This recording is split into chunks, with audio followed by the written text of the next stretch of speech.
पूछना चाह रहा हूं कि क्या मोदी सरकार एक समुदाय, एक मजहब की सरकार है या पूरे देश के मजाहिब को मानने वालों की सरकार है, जिसको नहीं मानते उनकी सरकार है? हमको बता दीजिए। क्या मोदी सरकार सिर्फ एक फिक्र और नजरिया हिंदुत्व की सरकार है?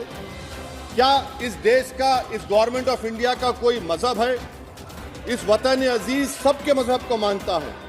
सर, मेरा मानना है कि इस देश का कोई मजहब नहीं है। क्या ये सरकार 22 जनवरी का पैगाम देकर ये बताना चाहती है कि एक मजहब को दूसरे मजहब के मानने वालों पर गलबा और कामयाबी मिली? क्या आइन इसकी इजाजत देता है? क्या ये पैगाम आप जब ऐवान से दे रहे हैं? लोकसभा में आज राम मंदिर निर्माण पर लाए गए धन्यवाद प्रस्ताव पर चर्चा हो रही। इस दौरान AIMIM सांसद असदुद्दीन ओवैसी ने सरकार पर तीखा हमला बोला। उन्होंने कहा कि मैं मर्यादा पुरुषोत्तम राम की इज्जत करता हूं, मगर नाथूराम गॉडसे से मेरी नस्लें नफरत करती रहेंगी। ओवैसी ने पूछा, क्या मोदी सरकार एक समुदाय या एक मजहब की सरकार है या सभी पूरे देश की सभी मजहबों को मानने वाली सरकार है? क्या इस सरकार का कोई मजहब है? मेरा मानना है कि इस देश का कोई मजहब नहीं है। क्या 22 जनवरी का पैगाम देकर ये सरकार ये बताना चाहती है कि मजहब को दूसरे मजहब को मानने वालों पर जीत मिली है? क्या संविधान इसकी इजाजत देता है? ओवैसी ने कहा, हमारे साथ 49 में धोखा हुआ, 86 में धोखा हुआ, 92 में धोखा हुआ और 2019 में भी इस लोकसभा के हमारे साथ धोखा हुआ।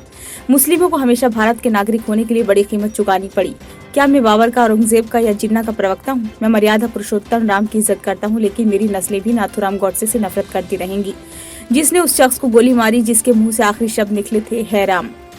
जब ओवैसी बोल रहे थे तो भाजपा सांसद निशिकांत दुबे से पूछा कि वे इस बात का जवाब दे दें कि क्या वे बाबर को आक्रमणकारी मानते हैं या नहीं। इस पर ओवैसी ने उल्टा सवाल पूछते हुए कहा कि आप पुष्य मित्र शुंग को क्या मानते हैं?